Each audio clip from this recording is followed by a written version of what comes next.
अस्सलाम वालेकुम नाज़रीन, आप देख रहे हैं प्रोग्राम फोकस और मैं हूं पलवशा महमूद। नाज़रीन, पाकिस्तान स्टॉक एक्सचेंज के हवाले से सबसे पहले मैं ज़िक्र करना चाहूँगी, आज कारोबारी हफ्ते का पहला रोज़ है और पाकिस्तान स्टॉक एक्सचेंज में आज ट्रेडिंग का पैमाना महदूद रहा, यानी कि ट्रेडिंग में आज उतार चढ़ाव का सिलसिला जारी रहा। इसके अलावा अगर फॉरेक्स मार्केट के हवाले से बात करें तो करेंसी मार्केट में डॉलर, यूरो, रियाल, दरहम सब महंगे हो चुके हैं और ख़ासकर अगर डॉलर के हिसाब से बात करें तो दिन ब दिन डॉलर की कदर में इजाफा देखने में आता है। आज भी ओपन मार्केट और इंटरबैंक में दोनों में ही डॉलर की कदर में इजाफा देखने में आया है।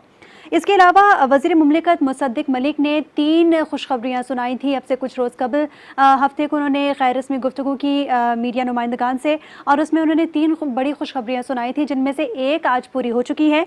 मैं आपको वो तीनों खुशखबरियाँ पहले बताती चलूँ। उन्होंने पहली बात की थी कि अज़रबैजान से सस्ती गैस का हुसूल मुआहदा हो जाएगा, जो कि आज उस मुआहदे पे दस्तखत हो चुके हैं। जबकि उनकी जानिब से दूसरी बात की गई थी कि पाकिस्तान रूस से हर माह 1 लाख टन तेल खरीदेगा। और तीसरी बड़ी खुशखबरी थी कि पाकिस्तान को यूरोप से ग्रीन सिग्नल मिलने की उम्मीद है। ये ज़राए का कहना है कि जल्द ग्रीन सिग्नल भी मिल जाएगा। उन्होंने ये 3 बड़ी खुशखबरियाँ दी थी, लेकिन जिनमें से एक आज ऑलरेडी पूरी हो चुकी है। और नाजरीन, इसके अलावा अगर बात करूं तो जहां पे ऑलरेडी आवाम इतना ज़्यादा महंगाई के चक्के में पिस चुके हैं, वहां पे बिजली का एक और बम जो है वो करीब आवाम पे गिरने जा रहा है। हुकूमत की जानिब से 1-2 नहीं, पूरे 7 रुपये बिजली महंगी होने जा रही है फ़ी यूनिट और ये एक बहुत बड़ी महंगाई है आवाम के लिए। आवाम दुहाइयाँ देने पर मजबूर हैं। मुसलसल हुकूमत से मुतालबात किए जा रहे हैं आवाम की जानिब से कि बिजली की कीमत में कमी की जाए, लेकिन हुकूमत का ये कहना है, वज़ीर आज़म का ये कहना है कि IMF की जितनी भी शराइत थी उनको पूरा करने के लिए हमें बिजली महंगी करनी पड़ेगी। इसके अलावा नाजरीन, बहुत सारी ऐसी सूरत हाल हैं पाकिस्तान के मौशी हालात में जो कि प्रोग्राम में आज डिस्कस होने वाली हैं। पाकिस्तान की टेक्सटाइल की सनतें बर्बाद हो चुकी हैं। इसके अलावा बिजली महंगी है, गैस महंगी है, जिससे टेक्सटाइल्स नहीं चल रही। टेक्सटाइल के अलावा मैं दीगर सनतों की भी बात करूँगी। पाकिस्तान की इम्पोर्ट एक्सपोर्ट बहुत ज़्यादा मुतासर हो चुकी है। पाकिस्तान की दीगर सनतें बहुत ज़्यादा मुतासर हो चुकी हैं। तमाम सूरत हाल आज प्रोग्राम में डिस्कस करेंगे। नुमाइंदा खुसूसी हमजा गिलानी स्टूडियोज़ में मेरे साथ मौजूद हैं। अस्सलाम वालेकुम हमजा। वालेकुम अस्सलाम। सबसे पहले हमजा आपसे मैं पाकिस्तान स्टॉक एक्सचेंज के हवाले से बात करना चाहूँगी। स्टॉक मार्केट की आज क्या सूरत हाल रही? जी बिल्कुल, आज स्टॉक मार्केट में हमने थोड़ी बहुत करेक्शन देखी है और 100 इंडेक्स 46,000 की सतह पर बंद हुआ है और लो जो रहा है सबसे ज़्यादा 100 इंडेक्स वो 45,800 की सतह पे रहा है। तो ओवरऑल आज करेक्शन देखने में आई, प्रॉफिट टेकिंग देखने में आई, जिसकी वजह से आज हमने सरमाकारों की जानिब से महदूद सरमाकारी देखी है। लेकिन बहरहाल 100 इंडेक्स की पोजीशन बेहतर रही, 134 पॉइंट्स प्लस पर मार्केट क्लोज हुई है। सेंटिमेंट्स हाई थे। जाहिर सी बात है, जैसे जैसे वक्त करीब आ रहा है इंटरेस्ट रेट बढ़ाने का, तो उसका एक इम्पैक्ट कराची स्टॉक मार्केट में पड़ा है, जिसकी वजह से आज हमने कारोबारी हफ्ते में पहले रोज़ महदूद सरमाकारी देखी और इसी की वजह से 146 कंपनीज ऐसी थी जिनके शेयर्स हमने एक मिनी स्केल पर देखे और 171 कंपनीज ऐसी थी जिनके शेयर्स में हमने कमी देखी। तो ब्लू चिप सेक्टर्स में अगर मैं शेयर्स के लेन देन की बात करूँ तो रिफाइनरी सेक्टर में बड़ी ज़बरदस्त हमने आज खरीदो फरोख्त देखी, ऑयल एंड गैस सेक्टर में भी देखी, IT सेक्टर में हम देख रहे हैं। जाहिर सी बात है, जिस तरीके से हमारी IT एक्सपोर्ट बढ़ रही है तो उसका एक इम्पैक्ट पॉजिटिव आया है। फिर बिजली महंगी होने से सरमाकारों ने कैलेक्ट्रिक के शेयर्स में इन्वेस्ट की है। इसी की वजह से मुसद्दिक मलिक ने जैसे पहले कहा था कि हम अज़रबैजान से एग्रीमेंट करेंगे, तो गैस सेक्टर और आइंदा आने वाले दिनों में सऊदी अरब जो सरमाकारी करेगा रिफाइनरी सेक्टर में, उस वजह से हमने बाइंग और सेलिंग देखी। तो IPO जो सीज थे वो IPO आने की भी खबर है, उसकी वजह से भी मार्केट प्लस रही। तो ओवरऑल कराची स्टॉक मार्केट में आज उतार चढ़ाव का सिलसिला देखा गया, लेकिन इख्तिताम जो है वो ग्रीन जोन से हुआ है। ठीक, अगर करेंसी मार्केट के हवाले से बात करें तो हमजा दिन ब दिन डॉलर की कदर में इजाफा होता जा रहा है, रुपए की कदर में रुपए की कदर में जो है वो गिरावट का सिलसिला जारी है। इस हवाले से क्या कहेंगे, आज के दिन में कितनी डॉलर की कदर में इजाफा हुआ है? देखिए, इंपोर्ट बिल की अदायगियों से जाहिर सी बात है रुपए की कदर पर दबाव है, जिसकी वजह से इंटरबैंक मार्केट में डॉलर 1 रुपये 70 पैसे महंगा हुआ है। रुपए की कदर में कमी देखने में आई है। बतदरीज कमी की बुनियादी वजह इंपोर्ट बिल की अदायगियाँ हैं। इंटरबैंक मार्केट के अंदर डॉलर 286 रुपये 81 पैसे से बढ़कर 288 रुपये 50 पैसे पर ट्रेड हुआ। इस वक्त अगर मैं बात करूँ ओपन मार्केट की, तो ओपन मार्केट में भी हाल बिल्कुल ऐसा ही है। 2 रुपये महंगा हुआ है डॉलर और 2 रुपये महंगा होने के बाद 291 रुपये से बढ़कर 293 रुपये पे ओपन मार्केट में डॉलर ट्रेड हुआ। तो करेंसी मार्केट के अंदर रुपये की कदर पर दबाव की बुनियादी वजह इंपोर्ट बिल की अदायगियाँ हैं। 6 से 7 हज़ार कंटेनर पोर्ट पर खड़े हैं, इनकी अदायगियाँ करनी है। फिर पाकिस्तान को बैरूनी कर्जों की मद में भी अदायगियाँ करनी है। इनफ्लोज हमारे पास कम है और हमने अदायगियाँ ज़्यादा करनी है, तो इस वजह से करेंसी मार्केट में रुपये पर दबाव है और आइंदा आने वाले दिनों में रुपये पर दबाव जारी रहेगा। ठीक। हमज़ा, मैं आपसे ये भी जानना चाहूँगी कि हफ़्ते को वज़ीर मुमलिकत मुसद्दिक़ मलिक ने मीडिया नुमाइंदगान से मुलाकात की थी और आप भी उस मुलाकात में मौजूद थे। जी। क्या गुफ्तगू वहाँ पे हुई?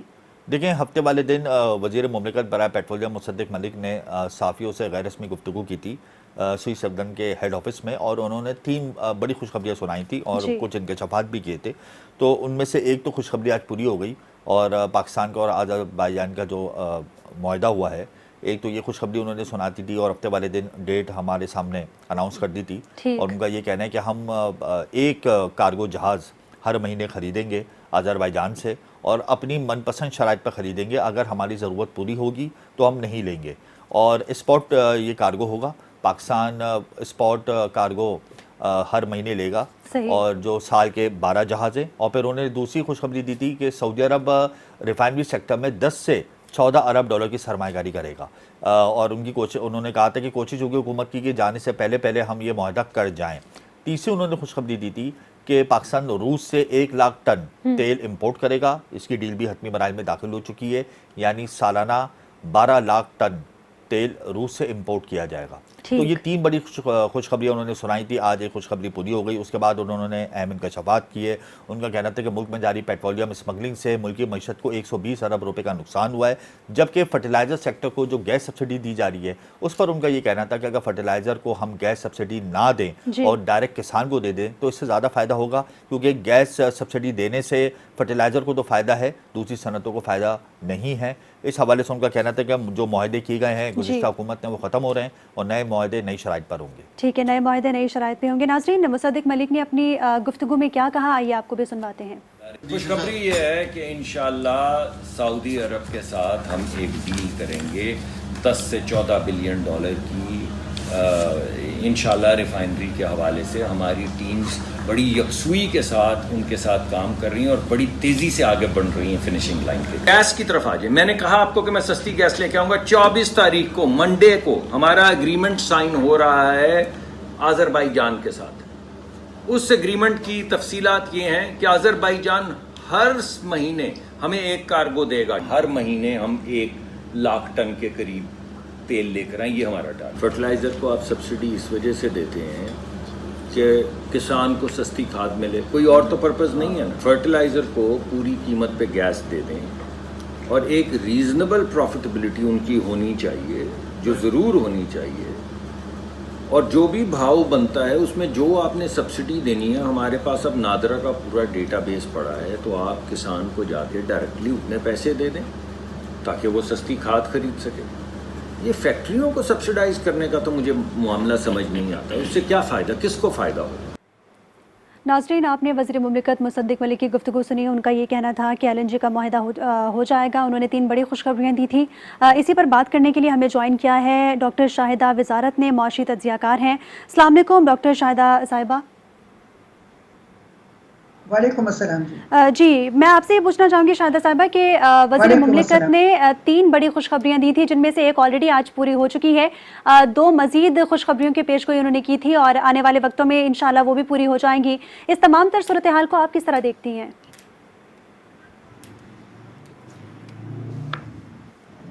देखिए, मुझे तो बहुत तशवीश है जिस तरह से मुल्क की मईशत को चलाया जा रहा है। आप देखिए कि कोई भी मुल्क, सिर्फ पाकिस्तान नहीं, सिर्फ तरक्की पजीर मुल्क नहीं, अगर कोई भी मुल्क अपनी मईशत को बिल्कुल ही फ्री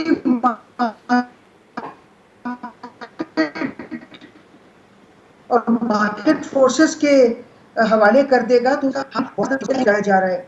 आप देखिए, कोई भी जो बड़े से बड़े मुल्क हैं, ताकतवर, माशी तौर पे ताकतवर मुल्क हैं, वो भी ऐसा नहीं करते कि अपनी मईशत को मुस्तकिल फ्री मार्केट के हवाले कर दें। जब भी वहाँ आप देखिए कि 2008-9 में जब सीरियस फाइनेंशियल क्राइसिस आया था, तो अमेरिका, बरतानिया और सारे जो यूरोपियन मुल्क थे, इन्होंने बड़े पैमाने पे मार्केट में इंटरवीन किया था। मगर हमसे ये कहा जा रहा है कि हम मार्केट फोर्सेस पे रहते हुए अपनी मईशत को काबू में कर लें। ऐसा नहीं हो सकता है। अगर हमने इसी तरह मईशत को फ्री मार्केट फोर्सेस के हवाले रखा, और जैसा कि होगा अगर हम IMF के प्रोग्राम पे चलते रहे, तो वो हमें मजबूर करते रहेंगे कि आप फ्री मार्केट पे वो करें और उसी से करते हुए अपनी मईशत को सुधारें, और ऐसा नहीं हो सकता। तरक्की याफ्ता मुल्क जो बहुत ताकतवर हैं, वो भी जब देखते हैं उनके यहाँ बहरान आता है तो वो मार्केट में इंटरवीन करते हैं। तो मुझे बहुत सख्त तशवीश है। एक तो ये कि पाकिस्तान की मईशत को बिल्कुल फ्री मार्केट फोर्सेस के हवाले दिया गया जी। है। दूसरे मुझे बहुत सख्त तशवीश है जब उसको कंपनी लेकर जाए। आप देखिए कि 4-5 साल पहले कराची एयरपोर्ट को एक गैर मुल्की कंपनी के हवाले किया गया था, जी। और उस गैर मुल्की कंपनी के साथ एक मगरबी मुल्क की जासूस ये कंपनी काम कर रही थी, और वो उन्होंने कुछ आलात लगा दिए थे हमारे कराची एयरपोर्ट पे। तो बाहर वाले मुल्कों के कुछ एजेंडाज हैं, क्योंकि हम पाकिस्तान अकेला मुसलमान मुल्क है जो एटमी क़ुव्वत है, और इस सूरत हाल में वो हमें एक तरफ तो इकोनॉमिक मेल्टडाउन की तरफ ले जा रहे हैं, और साथ साथ हमसे जो हमें मशवरे दे रहे हैं कि आप इस तरह से कर लें, उसमें हमारी सिक्योरिटी के बहुत सीरियस कंसर्न्स हैं। तो मुझे बंदरगाहों को और एयरपोर्ट्स को गैर मुल्की कंपनियों को सौंपने पे मुझे बहुत सख्त तशवीश है, जी। क्योंकि आप देखिए कि पहले कहा था कि कराची टर्मिनल की कुछ टर्मिनल्स दिए जाएंगे यूएई की कंपनी को, और फिर कहा गया कि ईस्ट वॉफ के भी वो जो है उसको भी बंदरगाह को भी दिया जा रहा है। जी। फिर पता चला कि इस्लामाबाद एयरपोर्ट को भी आउटसोर्स किया जा रहा है। तो ऐसा लग रहा है कि मुल्क के सारे अंदर आने वाले और बाहर जाने वाले जो रास्ते हैं उसको बाहर गैर मुल्की लेकिन कंपनियां शाहिदा साहिबा, उनको हुकूमत कंट्रोल की जानिब करेंगी।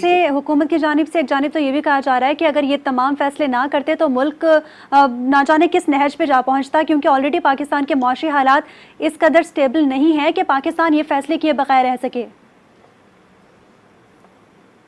देखिए, ये मैं समझती हूँ कि मुल्क के माली हालात को एक बहाना बना के हम सिक्योरिटी को भी दांव पे लगाया जा रहा है। आप देखिए कि अगर ये हालात बिल्कुल मेल्टडाउन की तरफ जाएंगे तो फिर हमसे बातचीत की जाएगी हमारे एटमी असासों की, और उस वक्त जब हमारे एटमी असासों को कुछ जो प्लान्स हैं बाहर गैर बड़ी ताकतों के, उस वक्त हमारे जो ये हैं बंदरगाहें और एयरपोर्ट्स, ये बाहर वालों के हाथ में होंगे। खासतौर पे आप देखिए कि यूएई जो है, सऊदी अरब, इन सब के अमेरिका से भी बहुत गहरे ताल्लुकात हैं, इन सब के हिंदुस्तान से भी बहुत स्ट्रेटेजिक ताल्लुकात हैं। तो मेरे ख्याल में कि अगर हमारी जो इकोनॉमिक मैनेजर्स हैं या सिविलियन गवर्नमेंट को कुछ समझ में नहीं आ रहा, मुझे नहीं पता कैसे समझ में नहीं आ रहा, मगर बहरहाल अगर उनकी समझ में नहीं आ रहा है, उनको नहीं पता है कि किस तरह माशी इसका ताल्लुक सिक्योरिटी उससे हो सकता है, तो मेरे ख्याल में हमारे जो इदारे हैं उनको तो कम से कम सोचना चाहिए कि अगर हम मेल्टडाउन की तरफ गए और हमसे कुछ बातचीत की गई एटमी उस पर, तो उस वक्त हमारे जो बंदरगाहें हैं और हमारे जो एयरपोर्ट्स हैं वो भी हमारे कंट्रोल में नहीं होंगे। मगर तो मुझे तो बहुत डॉक्टर साहिबा, माजी में हम मुतअद्दिद बार ये सुन चुके हैं कि हमारे एटमी असासों को जो है टारगेट किया जाएगा, हमारे एटमी असासे गैर महफूज हैं। आज भी वही बातें होती हैं, लेकिन अल्लाह का शुक्र है हमारे इदारे चौकस हैं, चौकन्ना है एटमी असासों की हिफाजत के लिए।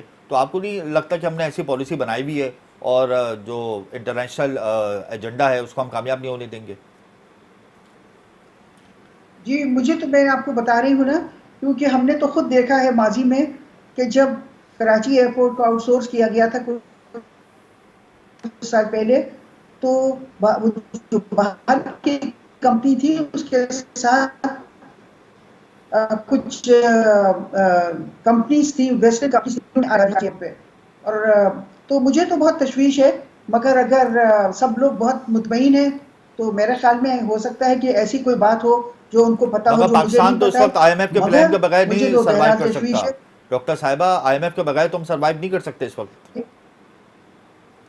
जी, ये आप कैसे कह रहे हैं? मैंने तो पूरी किताब लिखी है और मैंने तो उस किताब में बताया है कि आईएमएफ के बगैर हम ज्यादा बेहतर सर्वाइव कर सकते हैं। हमारे पास मतलब खुशहाली आ सकती है। आईएमएफ के साथ तो आप देखिए किस तरह हम सर्वाइव कर रहे हैं कि लोगों के जिनकी 7,000 8,000 तनख्वाह है उनके 25,000 के बिजली के बिल आ रहे हैं, जबकि हमारे हुक्मरान जो हैं उनकी बिजली भी फ्री है, उनकी जी बिजली भी उनको मुफ्त में, रोड मिल रहा है, तमाम आसाइशें मुफ्त मिल रही हैं। जी और जो लोग 7-8 हज़ार 9-10 हज़ार कमा रहे हैं, उसमें मैंने बताया था कि आप बार्टर पे करें, आप ये लोकल करेंसी जी स्वैप, लोकल करेंसी के एग्रीमेंट्स करें, और हुकूमत ने शुरू भी कर रहे हैं, और इतने छोटे पैमाने पे हो रहा ठीक है है कि जी उससे मतलब मतलब उसे इतना फायदा नहीं हो रहा है, वो टोकनिज्म के तौर पे हो गया कि वो भी हो गया है कि ठीक बार्टर भी है, हो रही हमें है, हमें थोड़ी सी मौसर थोड़ा पॉलिसीज़ करेंसी की स्वैप ज़रूरत एग्रीमेंट्स। है। जी, बहुत शुक्रिया आपका। डॉक्टर शाहिदा वज़ारत साहिबा माशी तज्ज़ियाकार हमारे साथ मौजूद थे, और डॉक्टर शाहिदा ने काफ़ी तशवीश का इज़हार किया है। उनकी जानिब से ये कहा गया है कि जितनी भी पाकिस्तान में पॉलिसीज़ पे अमल दरामद हो रहा है, जितनी भी इक़्तिसादी पॉलिसीज़ आ रही हैं, उनकी जानिब से बहुत तशवीश का इज़हार किया गया है, लेकिन हुकूमत इस पे बहुत कॉन्फिडेंट है। हुकूमत की जानिब से कहा जा रहा है कि जी, ये पॉलिसीज़ पाकिस्तान को आगे ले जाने में बहुत मददगार साबित होंगी। नाज़रीन, गुफ्तगू का सिलसिला जारी रहेगा, वक्त हुआ है एक ब्रेक का।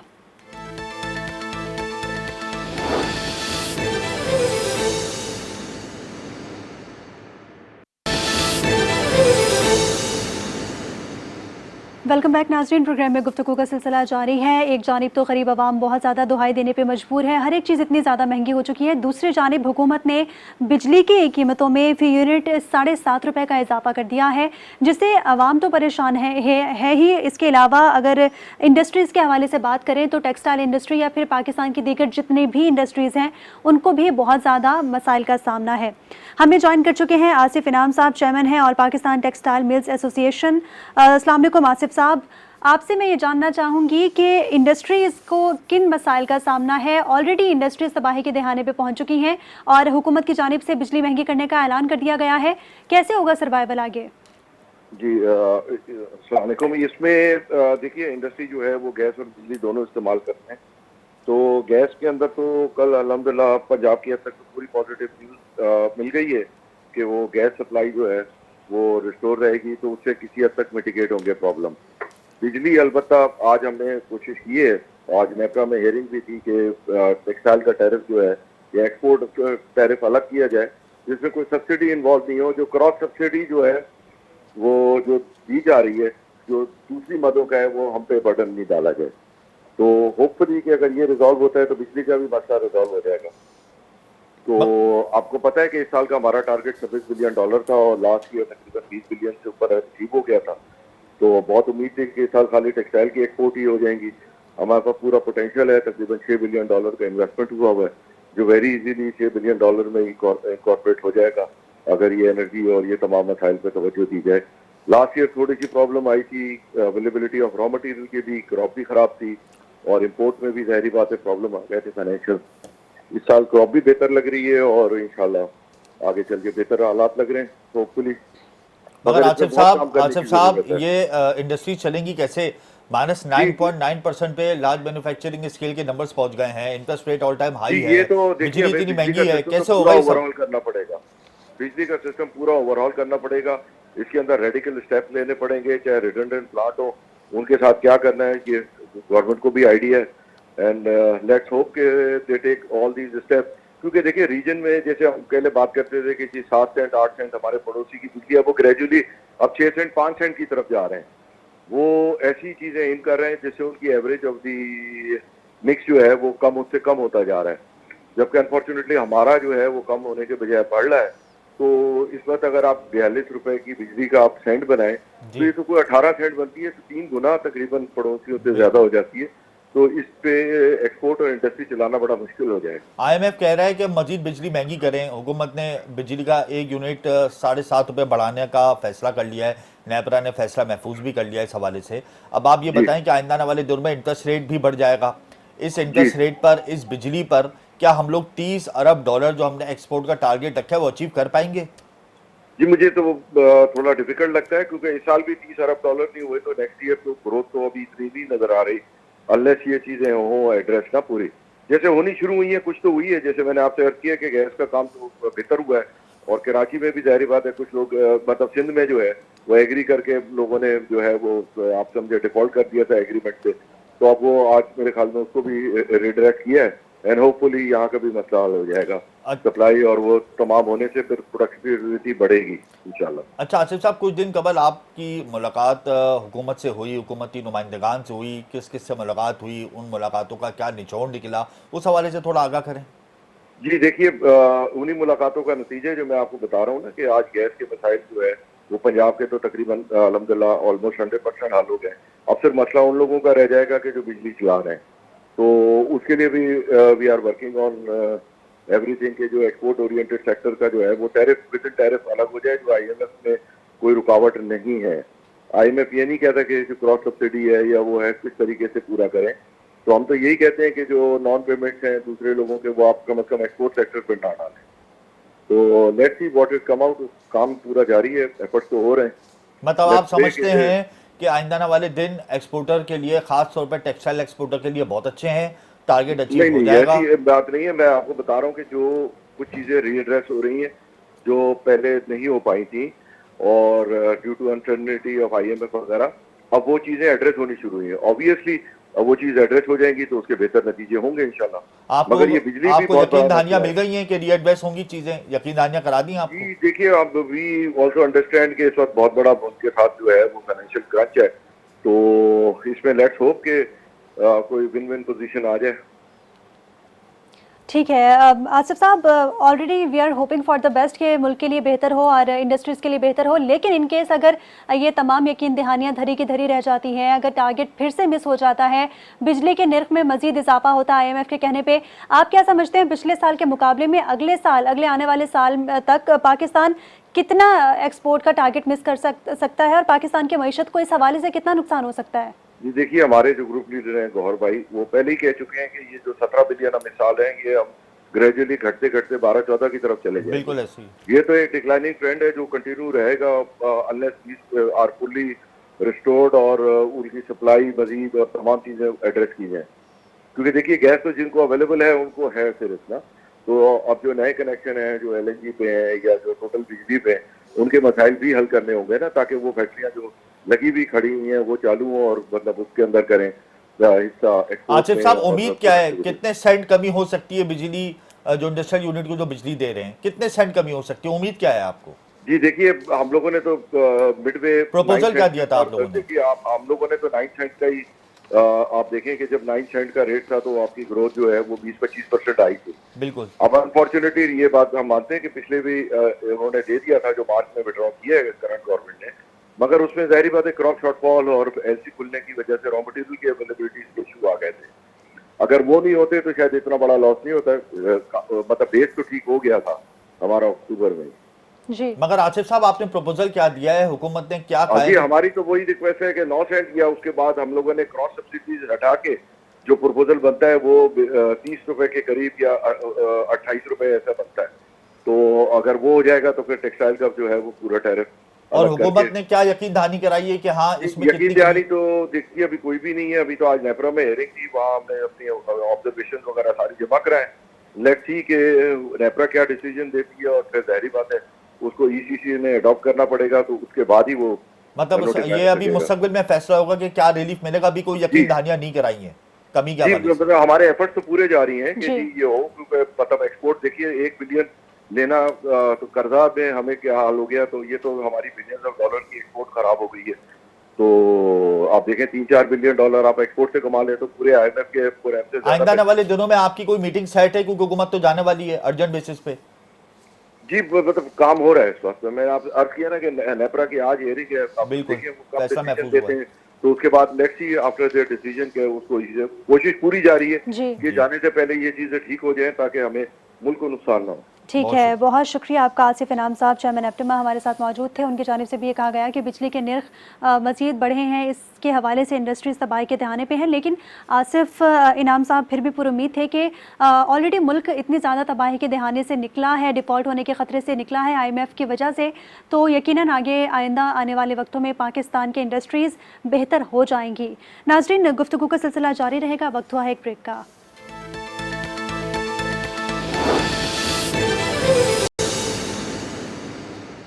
वेलकम बैक नाजरीन। प्रोग्राम में गुफ्तगू का सिलसिला जारी है और एक अहम ख़बर ये है कि पाकिस्तान को यूरोप से ग्रीन सिग्नल मिलने की उम्मीद रोशन है।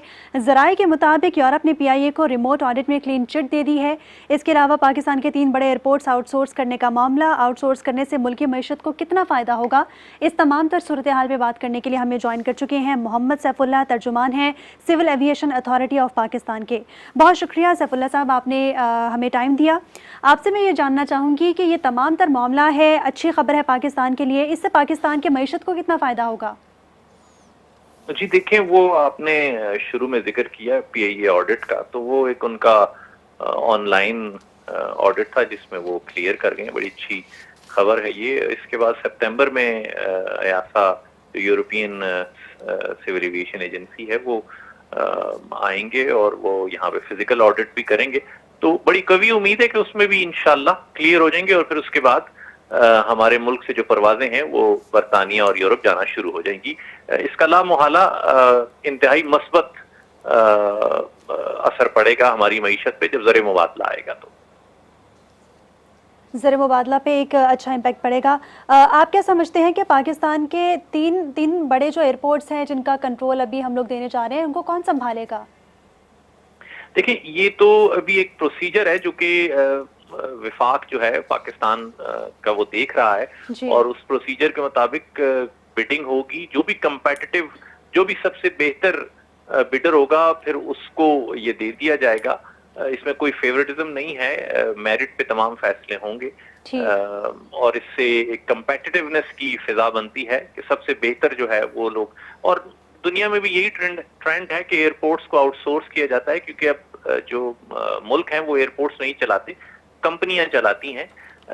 मुल्क जो हैं वो स्टेट क्राफ्ट करते हैं और जैसा कि मैंने कहा कि इससे कंपेटिटिवनेस की फिजा पैदा होती है, मुकाबले की फिजा पैदा होती है और इससे लामोहला कंज्यूमर जो है उसी को फायदा होता है।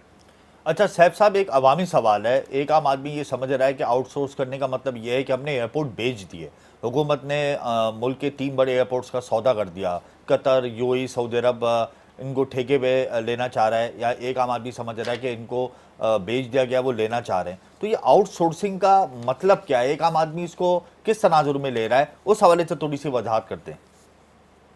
जी देखिए, ये बड़ा अच्छा आपने सवाल किया और ये बारहा ये नुक्ता उठाया जाता है और लोग बात करते करते प्राइवेटाइजेशन और इस किस्म के अल्फाज का इस्तेमाल कर जाते हैं, जबकि अक्सर ये आउटसोर्सिंग से एक बिल्कुल डिफरेंट चीज है। आउटसोर्स और प्राइवेटाइजेशन में सबसे पहला फर्क ये होता है कि प्राइवेटाइजेशन में आप चीज बेच देते हैं और जबकि आउटसोर्स में ऐसा नहीं होता। आउटसोर्स में चीज आपकी मलकियत में रहती है और इसका मतलब ये हुआ कि एयरपोर्ट्स जो हैं वो पाकिस्तान ही की एसेट्स रहेंगे, सिविल एविएशन के एसेट्स रहेंगे।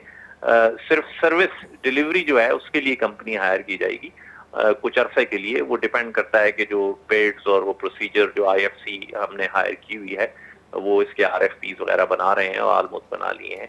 तो ये आउटसोर्स एक चीज बिल्कुल वाजे करता हूँ, आपने बड़ा अच्छा पूछा कि ये इससे मुल्क के असासे बेचे नहीं जाते। ये वो प्राइवेटाइजेशन दूसरी चीज है, लोग कंफ्यूज कर लेते हैं बाज़ दफा। तो ये outsourcing is entirely different from privatisation. अच्छा सैफ साहब, पहले भी हमने देखा था कि एयरपोर्ट का कंट्रोल एक बैनुल अक़वामी कंपनी को दिया था, फिर सिक्योरिटी के मसाइल हमने देखे थे माजी में।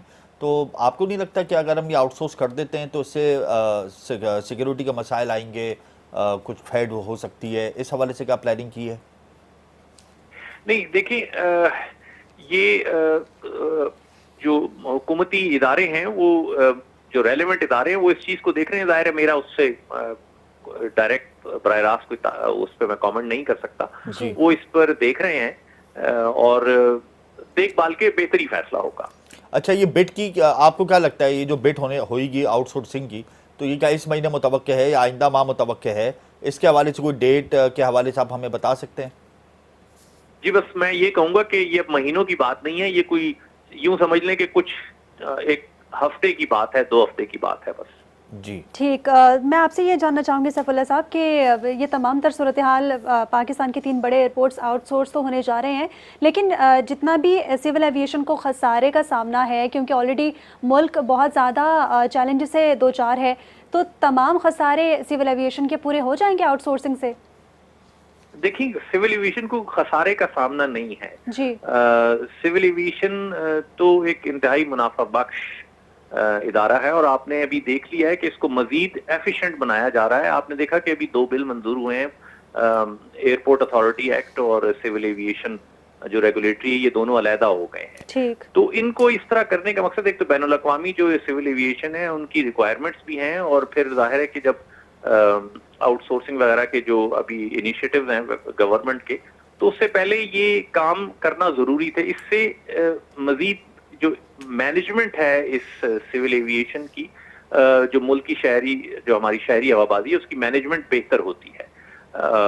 खसारे का इसमें कोई नहीं है। देखिए, एयरपोर्ट्स की जो आउटसोर्सिंग है उससे आप एयरपोर्ट्स की जो फाइनेंशियल, उसका जो एक पोटेंशियल है, आप उसको और एनहांस करते हैं, और उसमें सर्विस डिलीवरी जो है वो भी बेहतर हो जाती है। सही। और जो एयरपोर्ट्स पे जो हमारे मुसाफिर हैं उनको बैनुल अक़वामी मयार की सहूलियात मिलने लगती हैं, तो इससे एक ओवरऑल मुकाबले की फिजा बनती है और पॉजिटिव इम्पैक्ट आता है। और रेवेन्यू भी सैफ साहब, आखिर में ये बता दें कि गल्फ कंट्रीज तो लेने के ख्वाहिशमंद हैं आउटसोर्स के हवाले से मुख्तलिफ एयरपोर्ट्स को हमारे, लेकिन क्या कोई वेस्टर्न कंट्रीज के हवाले से भी कोई नाम सामने आ रहा है? सॉरी, दोबारा रिपीट कीजिएगा। क्या वेस्टर्न कंट्रीज के हवाले से भी कोई लेने का ख्वाहिशमंद है हमारे एयरपोर्ट्स जो आउटसोर्स होने जा रहे हैं? गल्फ कंट्रीज तो ख्वाहिशमंद है लेने के लिए। जी, दूसरे मुल्क कौन से आप कह रहे हैं? Western countries. वेस्टर्न, ये इस बारे में भी नहीं मालूम मुझे, लेकिन ये कि अभी आपने अखबारों में देख ही लिया होगा कि तुर्किया, यूएई, कतर, ये जो ममालिक हैं, इनकी कंपनीज जो हैं वो अपना दिलचस्पी शो कर रही है। But then at the end of the day, as I said before, मैंने पहले जैसा कि कहा कि ये तमाम मामलात जो है इंतहाई शफाफ तरीके से मुकम्मल कर लिए जाएंगे। ठीक है, बहुत शुक्रिया आपका। मोहम्मद सैफुल्लाह, तर्जुमान civil aviation authority of Pakistan ने हमें ज्वाइन किया था, और उनका ये कहना था कि पाकिस्तान के जितने भी सिविल एविएशन से जुड़े जितने भी मामलात हैं वो मज़ीद बेहतर हो जाएंगे। पाकिस्तान को बाहर वाले मुल्कों से, जितने भी यूरोपियन कंट्रीज़ हैं, उनसे पाकिस्तान मुंसलिक हो जाएगा, और ये अच्छा इकदाम है हमारे मुल्क की जानिब से, एक अच्छा इकदाम है इस सिविल एविएशन का। नाजरीन, प्रोग्राम में वक्त हुआ है, ख़त्म हो चुका है, और इसी के साथ ही मुझे और हमजा गिलानी को इजाज़त दीजिए। अल्लाह हाफ़िज़।